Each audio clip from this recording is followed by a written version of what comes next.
Have you ever wondered why that Polish friend or colleague of yours sometimes seems to, well, say so much without saying much at all? If you have, you're in the right place, because today we're pulling back the curtain on the subtle art of Polish communication and the fascinating, often quiet culture that shapes it. And before we dive deep into the fascinating world of Polish social graces, do us a huge favor.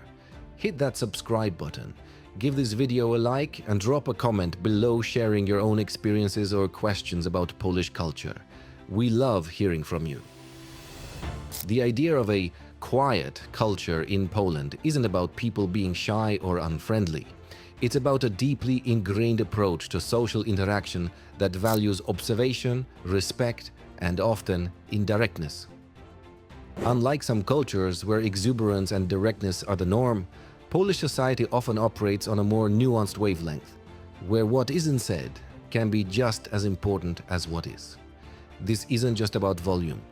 It's about the very fabric of how people connect, how they convey their thoughts, and how they navigate personal space.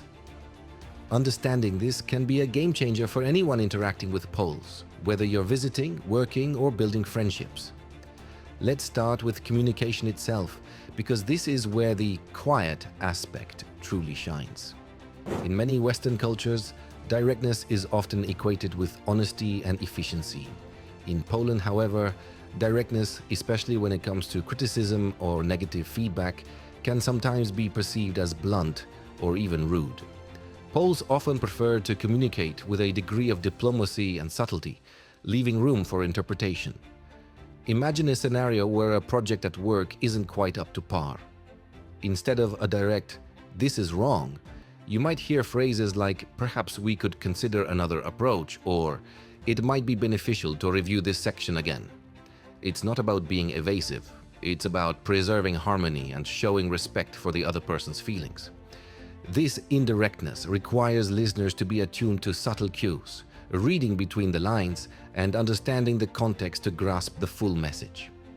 This diplomatic approach extends beyond just critical feedback. Even simple refusals can be softened. A direct no can feel quite stark in Polish culture, so you might instead encounter a thoughtful pause, a change of subject, or a phrase like, "That might be difficult for me," or "I'll have to see." These are often polite ways of saying no without causing discomfort or offense. It's a beautiful dance of words that prioritizes politeness and avoids confrontation, which is a key characteristic of the quiet nature of interactions. It highlights a deep respect for individual feelings and a collective desire to maintain social equilibrium, a cornerstone of Polish cultural values. Another fascinating aspect of this communication style is the comfort with silence. In some cultures, silence in a conversation can feel awkward, leading people to quickly fill the void. In Poland, however, silence can be a natural, even respected part of a conversation. It can signify thoughtfulness, contemplation, or simply a comfortable shared space. This isn't to say Poles are shy. Once you get past initial formalities, conversations can be lively and passionate. But there's an appreciation for quiet moments, for listening more than speaking, and for letting ideas percolate. This relaxed attitude towards silence contributes significantly to the overall perception of a quiet culture, where introspection and careful consideration are valued. Moving on to personal space, this is another area where cultural nuances can surprise outsiders. In public settings, Poles tend to be quite comfortable with closer proximity than what you might find in, say, North America or even parts of Western Europe. Think about standing in a queue at a shop or waiting for a bus. People will often stand quite close, and a gentle brush or nudge isn't typically seen as rude. It's simply part of navigating crowded spaces. This might seem contradictory to the idea of a quiet culture, but it speaks to a practical acceptance of shared public environments. However, in more formal or one-on-one conversational settings, a respectful arm's length is generally maintained, reinforcing that underlying sense of personal dignity and consideration.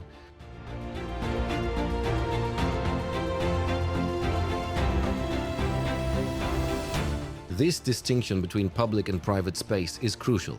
While public interactions might involve closer physical proximity, deeper personal connections are built on trust and shared experiences. Physical affection, like hugs and kisses on the cheek, often 3, is typically reserved for close friends and family, reflecting the warmth and intimacy within those circles. It's a wonderful contrast to the more reserved public demeanor, showcasing that while interactions can be subtle and quiet on the surface, there's a deep well of emotion and connection once those initial cultural layers are gently peeled back. It's about understanding when and where certain behaviors are appropriate, and that's often tied to the level of relationship. So how does all this tie together? The quiet culture of Poland isn't about a lack of expression, but rather a different approach to it. It's about prioritizing respect, diplomacy, and genuine connection over overt displays or constant verbal output. It encourages observation, empathy, and a nuanced understanding of social cues. For outsiders, it might take a little time to adjust to reading between the lines or appreciating the power of a well-placed silence.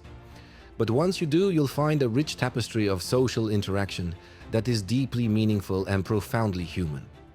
It's a reminder that communication isn't just about the words we speak, but the entire context in which they're delivered. And that brings us to the end of our journey into Poland's fascinating, quiet culture. We hope this exploration has given you a deeper understanding and appreciation for the unique ways Poles connect and communicate. If you enjoyed this video and learned something new, please remember to like it, share it with anyone who might find it interesting, and definitely subscribe to the Poland channel for more insights into Polish life and culture. And as always, let us know your thoughts and experiences in the comments section below. Your perspectives make our community even richer. Until next time, do widzenia.